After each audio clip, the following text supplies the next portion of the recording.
So with that, I'm pleased to introduce today's speaker, Dr. Walter Meier, Senior Scientist at University of Colorado's National Snow and Ice Data Center.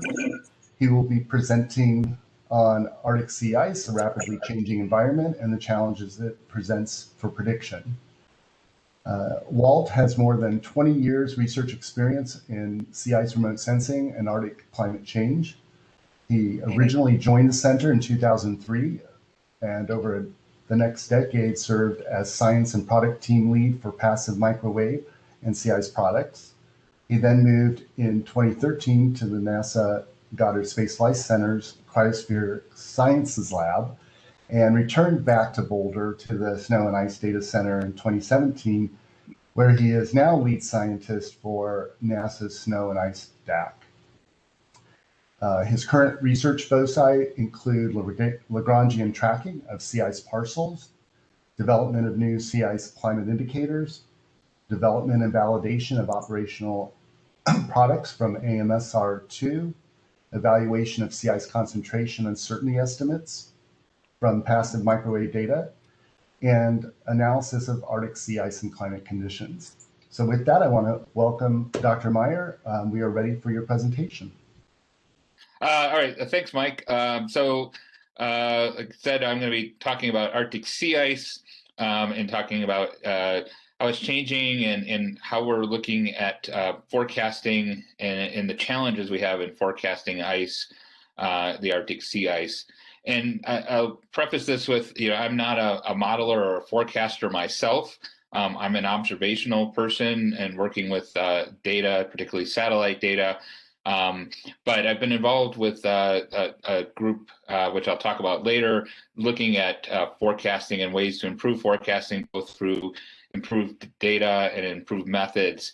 And so I'm happy to give a presentation here on the issues that we're dealing with in terms of forecasting sea ice at various timescales. I'm not sure how many people are or how familiar people are with sea ice. So I don't want to spend a lot of time on the details there, but just as a short introduction, this image here on the title slide kind of gives you a sense of the complexity of the ice cover. This shows a lot of different types of ice kind of mixed together with some open water, very dark there. So it's a complex environment, a complex surface. And now I am, there we go. Okay. So this little schematic here gives a kind of a sense of the processes that are entailed with sea ice. I mean, you have ice growth, ice melt during the summer. You get snow on top of the ice. You get brine channels and brine that gets entrapped within the ice and then drains as the ice evolves and grows. There's ocean interaction, bottom melt and growth, as well as the ocean current drag, and then the brine drainage going into the upper ocean that increases the salinity of the upper ocean. You've got solar radiation as well as long wave radiation, which is not listed there. Precipitation. There's the ice is in motion as it's driven by the winds and the currents. During the summertime, you can get these melt ponds that form, which are, snow melt and ice melt on the surface that forms into these ponds. So it's a pretty complex system with interactions. It's an interface between the atmosphere and the ocean. So there's interactions with both sides of that.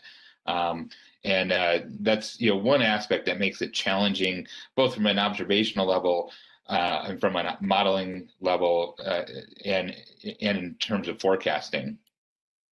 And so there's prediction, it's important or of interest at really all timescales, from the Synoptic for tactical planning, ships in the area, looking at potential hazards, extreme events, and so forth. And then on the seasonal sense, the navigational natural resource planning, looking, weeks and months down the road to see what the ice conditions are going to be. And then the longer term Decadal-to-Century, that's kind of the Earth system model, the CMIP and IPCC inputs, looking at the interannual variability and the responses to external forcing. I'm going to talk primarily about seasonal. That's the area that I'm most involved in. I think it's in a sense maybe the most interesting and most challenging. But I'll just quickly go through the other two here. The synoptic and operational. There are groups that are doing operational forecasting, primarily coming out of weather or ice forecast centers, and in support of operational ice charting groups. So the one group is at the Naval Research Lab down in Stennis, Mississippi.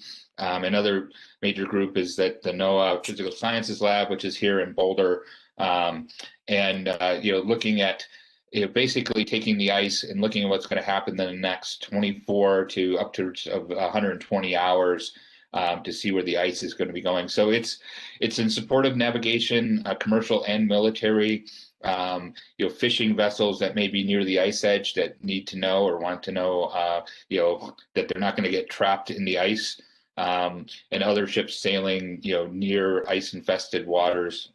And in this situation, the initial conditions are really important. You can't get an accurate forecast if you don't know what the ice conditions are like when you start your forecast. If you're off on that, then your forecast is going to be off. Your spatial resolution is very important.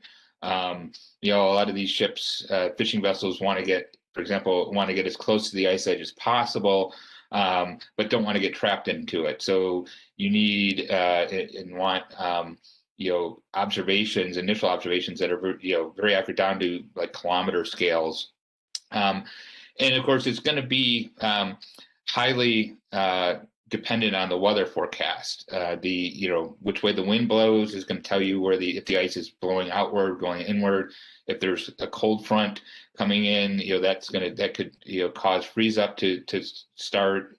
If it's more warmer conditions coming in, that's going to perhaps inhibit ice growth, for example, during the freeze up season.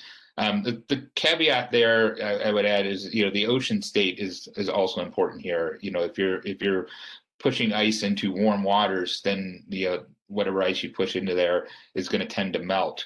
And so that's it's kind of a boundary condition in terms of the ice edge, but also important. But generally speaking, your weather forecast is going to give you the accuracy of the weather forecast is going to be a big factor in the accuracy of your ice forecast. So now moving to the far other end of the scale, the Decadal-to-Century scale. Here we're looking at the long-term forcing and the sea ice response to that. And here the model physics is important in particular, because if your physics are wrong, you're going to get biases and you're going to go off track pretty quickly.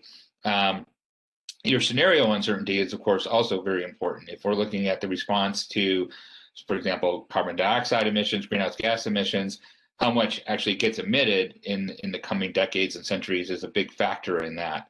The internal variability is something that's always going to be there, but it becomes relatively less of a factor at longer time scales because it gets swamped by the scenario uncertainty and the model physics. But certainly for shorter, like decadal time scales, that's a major issue because just the variability, the natural variability of the climate system is going to play a role in that. And I'll talk a little bit more about that in a minute. The initial conditions are not really terribly critical. I mean, you don't want to be biased one way, too much one way or the other, but the model is going to adjust, and it's going to you typically spin up the model to reach an equilibrium state and then go forward. So the initial conditions are not particularly a big factor. And just figure just kind of shows you the uncertainties get larger as you go forward. This is from a paper by Leak et al. And JGR. And again, the internal variability is fairly constant going through, and then the model structure and the scenario uncertainty are what increases over time and causes your uncertainties to grow over time. This has been looked at in various ways. That like there's the CMIP efforts, which I'll talk a little bit about in a minute. Several groups, international groups, are doing these long-term decadal scale, century scale models, 2100 conditions, and so forth. It's a paper by a couple of colleagues, Dirk Knotts at I think Avi, and then Julian Struve, who's at NSIDC and the University College London, came out with a paper about 4 years ago, and just kind of comparing the ice cover to temperature and CO2 emissions. And that in some sense, over the long term, the relationship is pretty straightforward. If you warm temperatures, the ice is going to melt, and so as we're warming temperatures, we're heading towards an ice-free situation where the Arctic Ocean is largely ice-free during at least part of the summertime. And this study was pretty nice because it's a nice, straightforward study, and it kind of focused on this kind of, the Paris Agreement, 2 degrees versus 1.5 degrees. And at 1.5, if you can see this, we're kind of right on the cusp of where we get to ice-free conditions. But generally speaking, we would avoid ice-free conditions. But we get to 2 degrees in terms of the global warming above pre-industrial levels, we're pretty persistently into ice-free conditions for a month or two. So there is a big difference in the 2-degree Paris Agreement versus trying to constrain it even more aggressively to 1.5 in terms of the Arctic sea ice. And I'll emphasize here that, as you're probably well aware, this isn't a threshold. This is, we're going to have highly reduced conditions going forward, even at 1.5. It just won't reach that threshold of ice-free conditions. And then also in that paper, they get a pretty nice linear relationship with CO2 emissions versus sea ice loss. This is updated through 2018. I didn't get a chance forgot to put in the 2019 and 2020, but it would be roughly along that straight line. And so we can kind of relate in a simplified form, the CO2 emissions to the sea ice loss through the temperature increase. And of course, there's a lot of other complex processes going on here, but this gives a nice, simple relationship. But then on the right, a paper by a colleague, Alex Yan, at University of Colorado here. I think she led a very nice paper that looked at kind of the internal variability, the climate variability, and the effect that has. And that's like I said, on decadal scales becomes really important. If we start looking at ice-free Arctic conditions, this is basically showing a distribution of different model runs and when we get to ice-free conditions. And it comes out around 2040. I'll emphasize that different models get different things. This is from the NCAR CESM model. And so that they're getting around 2040 as kind of the most likely first year of ice-free conditions. But there's a good decade on each side of that of pretty strong distribution. So you're getting roughly plus or minus a decade uncertainty largely due to the natural variability in the climate system, whether you're going to get a few cool years, relatively speaking, in a row, or some warm years as you're kind of heading towards that threshold. If it's some cool years, it will delay that some. If you get some warm years, it might push that upward, push that forward and coming sooner. One of the things we looked at, a paper led by Julian Struve. Originally, we did a paper in 2007, and then it was updated in 2012. And I know she's working on it at a further update, looking at the CMIP 6 model results. But this is for CMIP 5. And one of the things you see here, it's a bit of a messy plot, but the red is the observations from the sea ice data at NSIDC and some earlier data going back to about 1950. And each one of the other colored lines are model runs or model ensemble runs. And you see some wide variability, and some of them are clearly not very physically realistic in terms of even the observed climate state, either too high or too low. And these are Earth system models that are pulling in a lot of different processes, global processes, and some of them do a little bit better job than on the sea ice than others do. And so, but if you look at kind of the median, which is the middle black line, they're all showing a decline, and then kind of the one standard deviation spread and the dotted black lines on each side. It's a little hard to see here. It's noisy, and the CMET5 models are doing a fair amount better. But one of the things we've noticed is that the are underestimating the rate of ice loss, and this is the September sea ice extent. So the observations are going faster than the models are forecasting. And like I said, they are improving, but we still see the observations moving quite quickly compared, and the trends are steeper than what we typically see in most models. But some models are doing a pretty good job of picking up the recent trend. Okay, so now moving on kind of more to the main focus here, the seasonal forecasting, which is 1 to 6 month forecast. And this is really of interest to people's living and operating up in the Arctic region, wanting to know when is the ice going to open up in given locations, when can ships get in, when are fishing areas going to be opening up, areas for natural resources like oil and gas. Native communities are also, they rely on the ice cover, and it's an important part of their traditional lifestyle and traditional livelihood, and it affects the timing of when they hunt for seals and whales and so forth. So having some guidance in advance is really useful to them. So for these, the initial conditions are certainly important, and particularly the thickness in the ocean state, the extent of the ice or the area of the ice, that can change pretty quickly, but the thickness has some memory to it, and so knowing the thickness is important. And then the seasonal weather conditions are also critical. I mean, if you're looking 3 to 6 months out, a lot of what happens to the ice is going to depend on the weather systems that come through, the temperatures that we see, how much cloudiness, which way the winds blow. And of course, we don't have weather forecasts that go out that far of any scale. So that makes it, I think, a particular challenge because we're trying to forecast the ice cover out at these more than a month timescales where we don't have weather. So we're relying on kind of ensemble climatological variability, and maybe things like the Arctic oscillation, climate indices that give some hint to that, and then the initial conditions, like I said, thickness and ocean state, and unfortunately we don't have really good data on those, which I'll talk about more towards the end here, as we're trying to get better data on these aspects.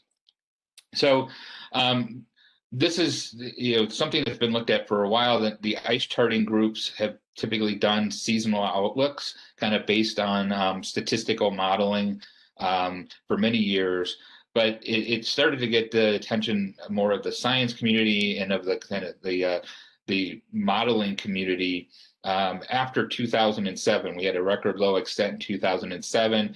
So the community kind of got together and thought, we should try to start looking at this, because the 2007 was a big surprise. No one really saw that coming. And so there was the recognition that we should try to get together on this and start looking at this. So they formed this, what's called the Sea Ice Outlook. And this was basically started out as an ad hoc group, just kind of get scientists getting together. And it was under the auspices initiated under ARCUS, the Arctic Research Consortium of the U.S., that helped organize this. But it was basically groups would submit outlooks, typically in early June. With their data, they'd run models or create statistical relationships to forecast the September sea ice extent. And then we've later added July and August submissions. That evolved fairly quickly.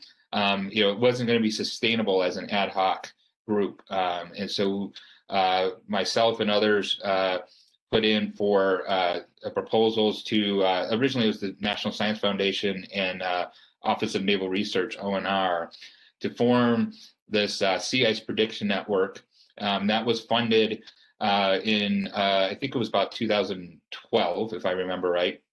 And then it was renewed in 2017, and so we now have funding through 2022, and we'll be looking for further funding. But this was to kind of fund the organization, fund a leadership team to kind of really organize and push this forward. Still coordinated by ARCUS. They do all the logistics, run the website, and so forth. But this has several main goals. The biggest one is managing the sea ice outlook. But beyond that, it's to kind of develop this community in collaboration on sea ice prediction. We hold regular webinars, have had workshops and town halls, sponsored special conference sessions, joined together on various collaborative journal articles. So it's really to kind of build a community where people can kind of come together and work together towards better understanding the seasonal, the challenges in seasonal prediction and eventually improving those. So I just wanted to list the leadership team because I'm giving this talk, but SIPN and the Sea Ice Prediction Network is a big group of people. And I'm not going to go through all the names. I mentioned EUMETSAT is the lead PI at the University of Alaska Fairbanks. And there's the funded leadership team, and then several collaborators that are funded, indirectly, myself included, to contribute to the SIPN. So it's a pretty big group, and we also include some economics and looking to expand into kind of societal impacts more and serving stakeholders more directly, which is something it's very much a challenge. And something we're hoping to do more and more as we develop further beyond just kind of the scientific, running the models and the methods and looking at the predictions. So, like I said, it's now we have June, July, and August submissions. We do have includes a data portal hosted by NSIDC, so people can get data for initialization of the models. And then the University of Washington hosts a website that brings together all the model fields from the contributions and puts them together in one place, including spatial fields of like sea ice extent and sea ice concentration. And the group does a report for each month that summarizes the contributions and then it kind of assesses the conditions. And then we do an interim postseason report right after the end of the season in September. So we publish that around mid-October as soon as we can get it out.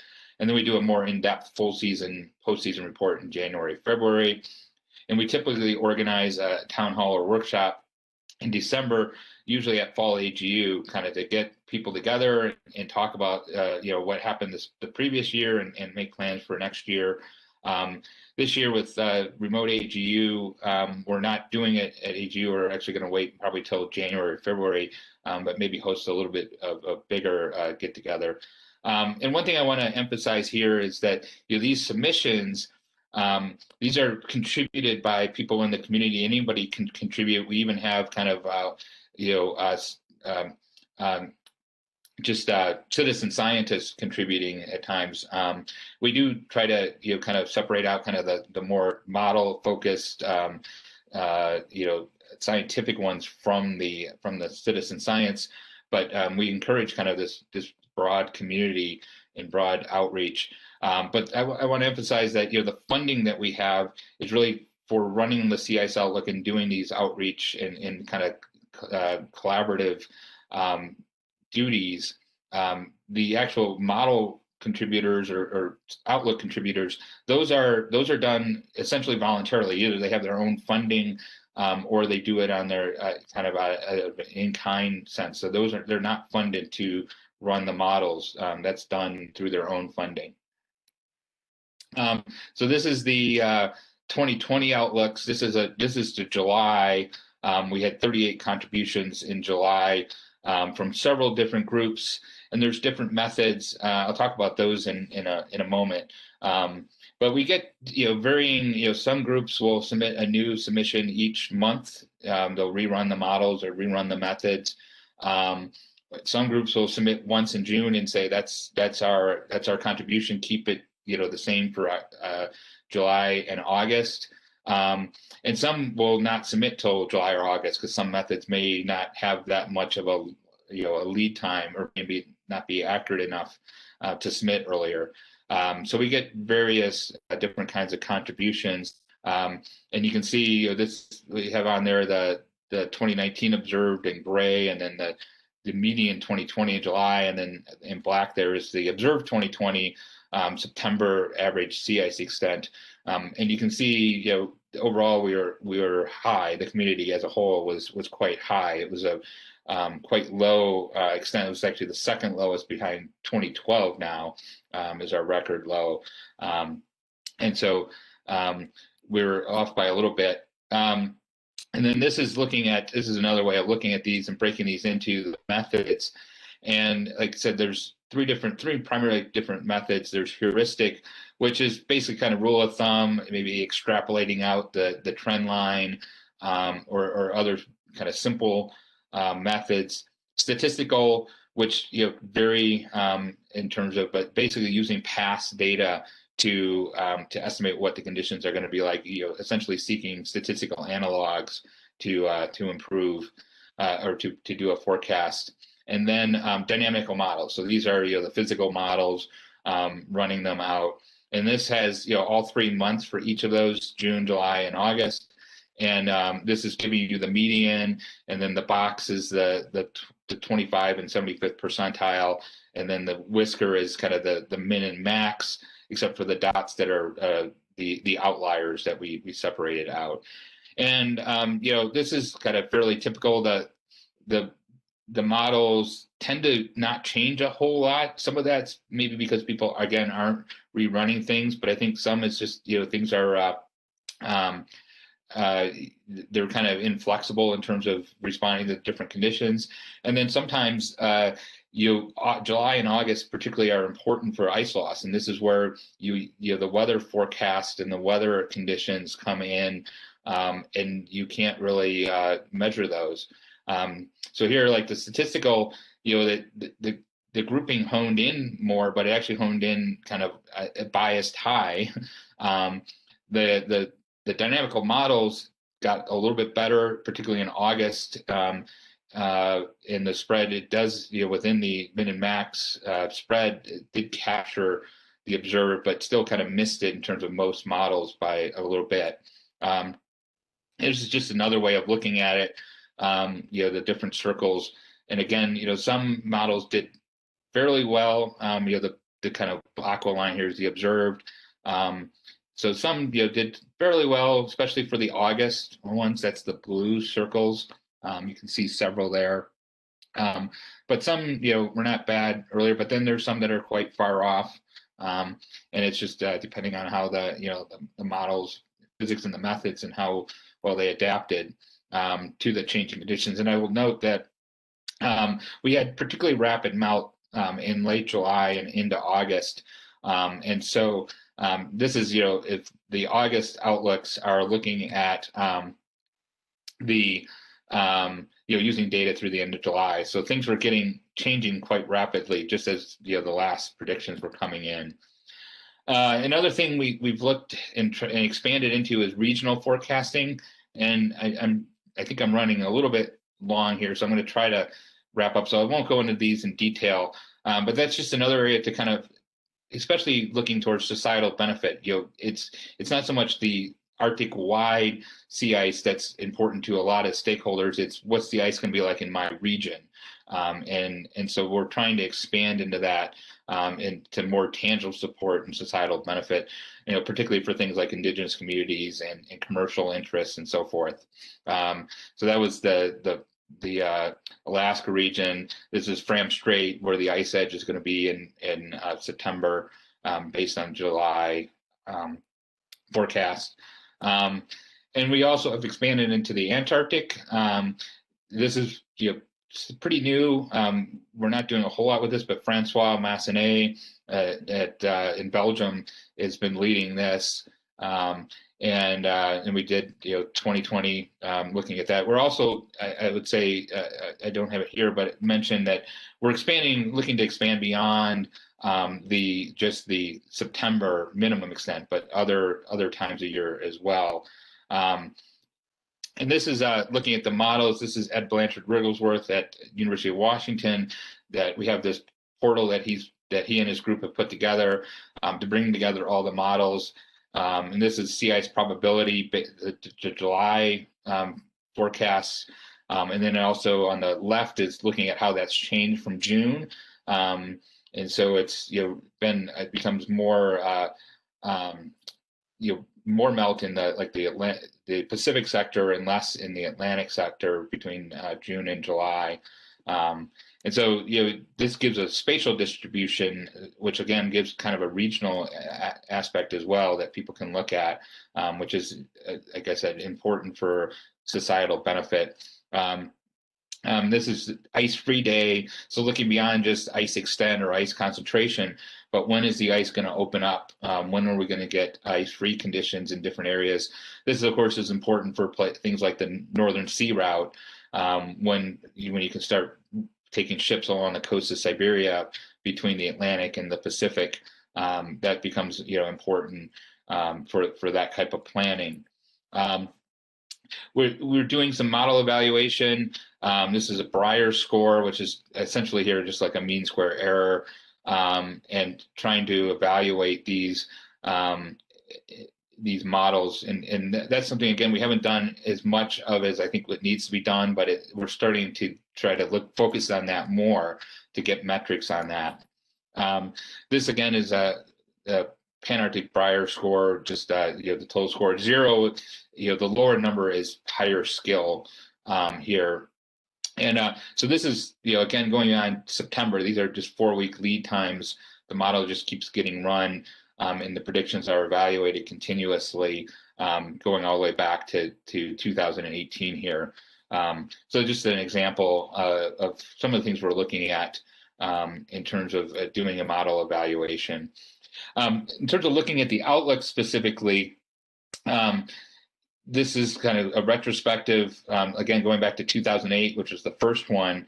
And the solid blue line is the observed extent, and then the kind of brownish open squares is the actual median sea ice outlook in July, and then the shaded area is the interquartal range.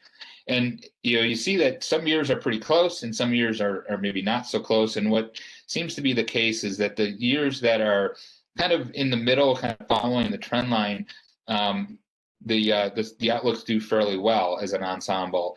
But extreme years like in 2012, which was an extreme low, 2013, which kind of was a pretty high year relative to what we had, relative to the trend, and in other years where we were kind of quite extreme, that's where things are missing, where the outlooks are not performing as well. So it's not too surprising. The outlier years are harder to predict. We have worse performance. This is just also looking at the same thing, but with an expanded, the full time series here. And then one of the things we've looked at, if you look at this here, I looked at this and others have looked at this for the past several years, and it almost looks like if you just shifted the outlooks one year earlier, things would look even better.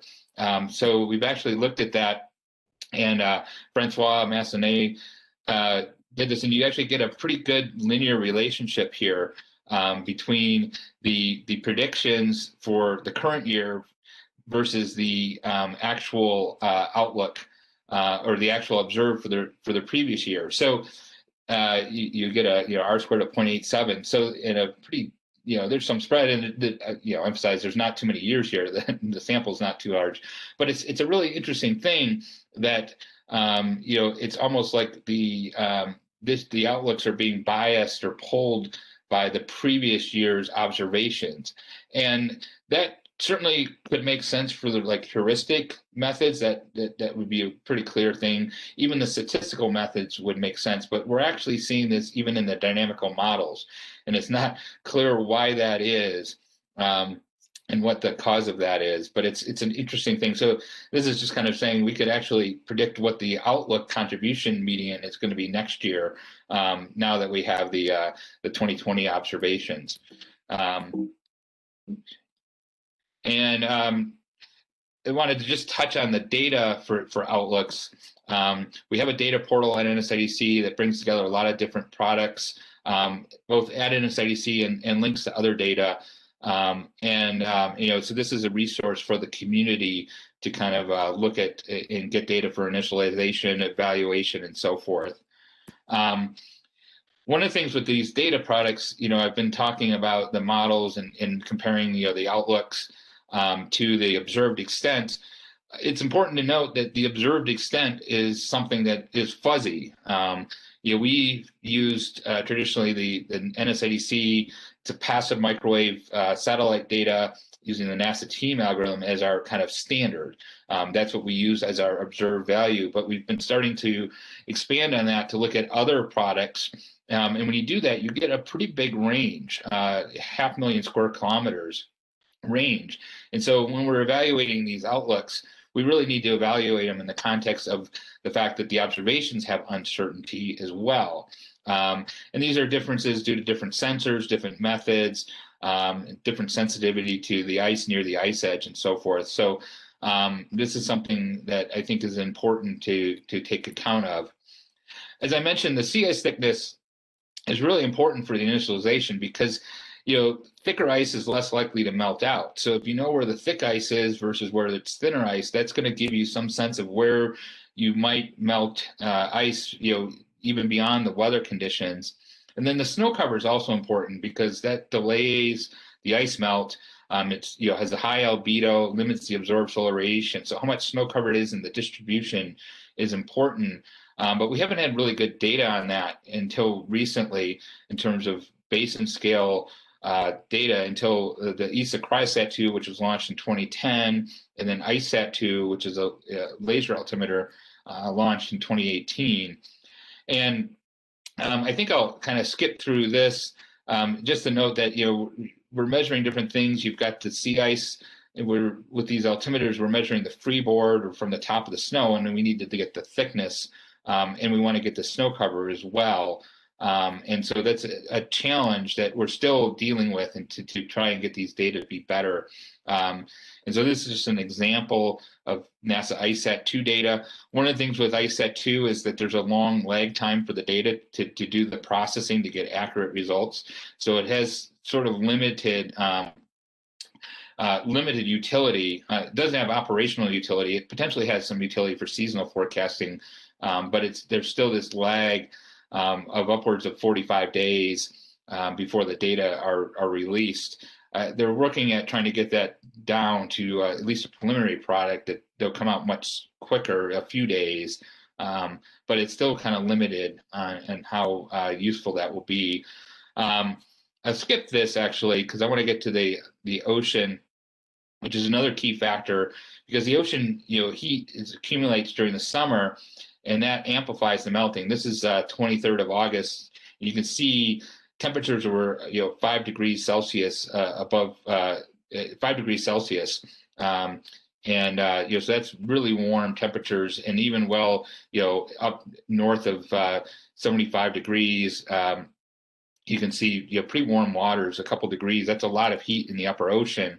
And then there's also inflow from the Atlantic and the Pacific. This I just wanted to quickly show. This is just the most recent. There's still quite a bit of heat in the ocean, in the Chukchi Sea, for example, off the northwest coast of Alaska, that is inhibiting ice growth. And there's inflow also from the Pacific and the Atlantic. And the Atlantic's pretty interesting. The Atlantic Ocean, that's warm saline water that flows north, and it typically sinks because it's denser than the fresher water, even though that water is cold in the Arctic. The halocline keeps that stable. That's the HC here. but that seems to be weakening and thinning, getting shallower, and that's allowing potentially more heat to mix up due to turbulent mixing from the Atlantic water, which may be thinning the ice cover. There's some evidence of that increased heat flux. This was a really nice paper earlier this year by Polyakov in the Journal of Climate. So increased heat flux to the bottom of the ice from this Atlantic heat, and that limits the ice growth. And so you lose ice thickness upwards of 0.8 meters, which is a significant reduction in ice growth during the winter. Just concluding, there's, like I said, there's a lot of interest in seasonal ice prediction, particularly because of the potential economic, strategic impacts, commercial interests, national defense interests as well, and the native communities that live up in the Arctic. But it's particularly challenging because of the spatial and temporal scales we're trying to deal with. And there's some new data products that, from these altimetry products and other products that I think will help, but they're still kind of in development. And another thing, kind of to wrap things up, is that even with these seasonal forecasting may be getting more difficult in coming years, because the thinner ice, as we're seeing the ice thinning, that thinner ice becomes more unpredictable, because you start getting thin enough ice that large areas are in the range of, depending on the weather conditions, are going to melt or not. If you've got 4-meter ice, which was pretty typical in the Arctic, you didn't have to worry about that melting, even if it was a really warm year, because there's just not enough heat. The summer's not long enough to melt. But now when you're getting down to much of the Arctic being 2 meters of ice, that could melt. It just depends on the weather conditions, but you don't know what that summer weather conditions are going to be like. And then, like I said, there's a lot of things happening in the ocean that we don't have a whole lot of data on yet. That becomes a bigger player. And then the ice is moving around more. As it's getting thinner, it's more dynamic, which means it's responding to winds and currents more, which again makes it more sensitive to the weather. And then finally, just we've done these outlooks. I think we're bringing the community together well. The next thing is, I think, to really do more quantitative assessment, get better metrics on these different methods, and start to understand better, when the predictions go wrong, why are they going wrong, and how can we account for that? So with that, I will finish up and hopefully leave time for several questions. Thanks, Walt. So yes, let's open the floor for questions. You can raise your hand or type it in the chat box, please. And while people are doing that, Walt, I'll just hop in to ask you about, on this last point, in terms of quantitative assessment, for the dynamical methods, and perhaps there's a question related to the statistical as well. Has there been a coordination of hindcasts for each of the models so that they can begin to look at the statistics of their performance? That's a great question, and I've been pushing for that, and others in the group. There hasn't been yet. I mean, some models have done that, but many have not. And I think that's kind of the thing we really got to try to push for. And again, one of the reasons is that the actual Outlook contributions are not funded. I mean, unless they're funded through their own groups.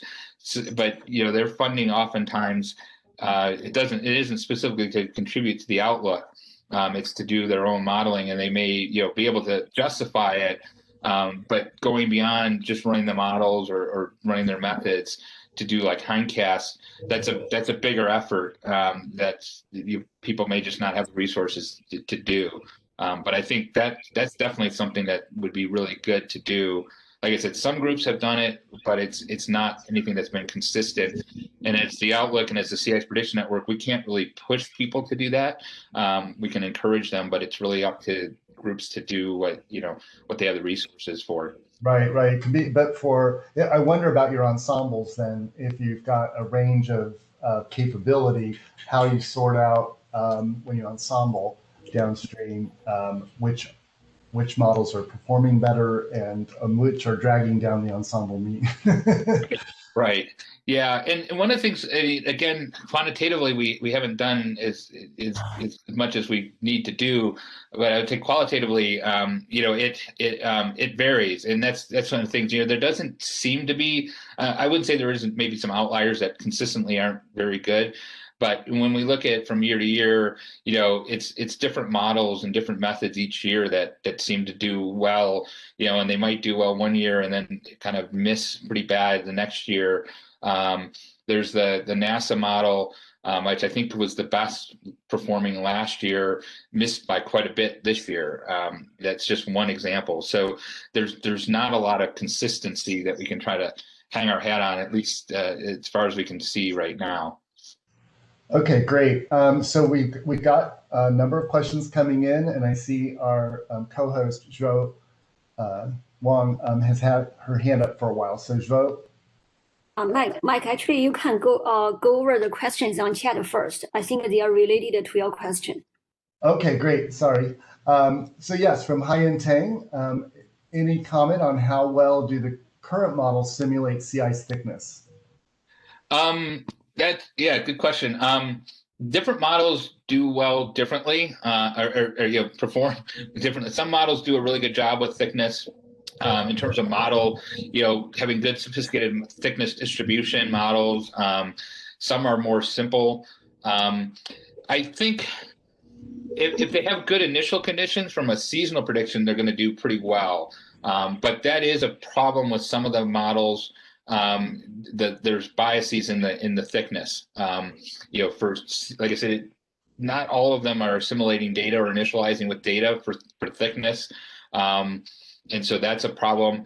One of the differences with the long-term, century scale CESM, CMIP type of runs is the thickness, and there are some big biases in some of those models. So that's something that is still, like I said, some do better than others.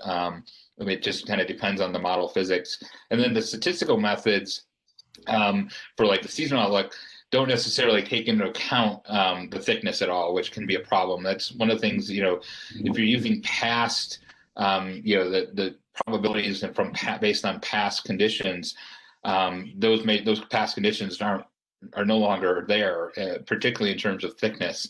So that makes those more challenging. Great. And from Michelle, we have maybe piggyback on other seasonal prediction efforts like the North American Multi-Model Ensemble.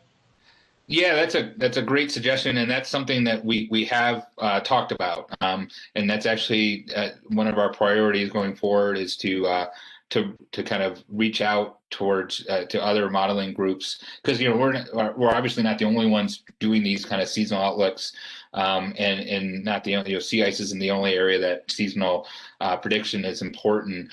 So we actually there's the IARPIC, which is the Interagency Arctic Research Program Coordination. I can never quite remember what that acronym is, but that's like U.S. interagency group to kind of coordinate to address various issues amongst different agencies, and we have proposed doing a self-forming group within that on seasonal prediction, and the idea there would be to connect with other groups. So that's something we're looking at, and I think is a great idea. Great. Michelle, did you have anything to add there, Michelle? No, that was great. Yeah, I would definitely encourage you to go that direction, because I even know NME already has some variables. Some of the models do have sea ice quantities, but not all of them do. So it'd be nice to be able to somehow get involved in that organizational team and see if you can generate the hindcasts and the ensembles in real time, because I think that would really further these efforts. Mm-hmm. Yeah, thanks. I appreciate that suggestion. I can't remember. I think one or two people might have reached out for them, but I will bring that up at our next meeting and think about how to reach out to that and specifically. But like I said, we are. It is on our radar to look at this in a more broad sense. Okay, great. Charlotte Demont, did you want to unmute yourself and ask your question? Sure, thank you. And thank you to the PPAI panel for letting me ask a question, even though I'm on a different panel. So just briefly, the International S2S database has recently made available several daily ocean variables that could be helpful for diagnosing either sources of bias or skill in these sea ice forecasts. And I'm wondering if you're aware of any plans to utilize this going forward. And furthermore, just if these S2S range forecasts could be useful for this group that you're working with. I'm not aware of those. I've heard of the S2S, and I believe if I remember right, it has come up in a couple meetings we've had. I think there are a couple of people that are in our group that are at least somewhat familiar with that. I'm not personally, but it's again, I think it sounds like another great area to tap into. So I bring that back to the group, to emphasize that. Thanks. Thank you. Victor Jensen, do you have a question to ask? Yeah. Hey, Walt, thank you so much for your talk. I was pretty struck by the spread in observations of sea ice extent, and that's about the size of the state of Alaska. Do we have any idea, like how that spread, how sensitive the forecasts are to that initial spread? Because you mentioned that thickness, obviously if you can't get the extent right, you can't get the thickness right. And the predictability is very, very sensitive to understanding thickness. So I'm curious of your thoughts of, the sensitivity of just missing those initial conditions by, X amount, what type of sensitivity that then rolls forward into the forecast process. Yeah, that's a very good point. If you're biased, if the observations are biased one way, 500,000 square kilometers, that's going to be 500,000 square kilometers. If you're using that as an initialization, that your forecast is going to be off, right? Of course, it depends how it evolves over time. But one thing, just in terms of the observations, I'm glad you asked this, because to kind of clarify, it is a big number, but you actually, in terms of the actual ice cover, it's less.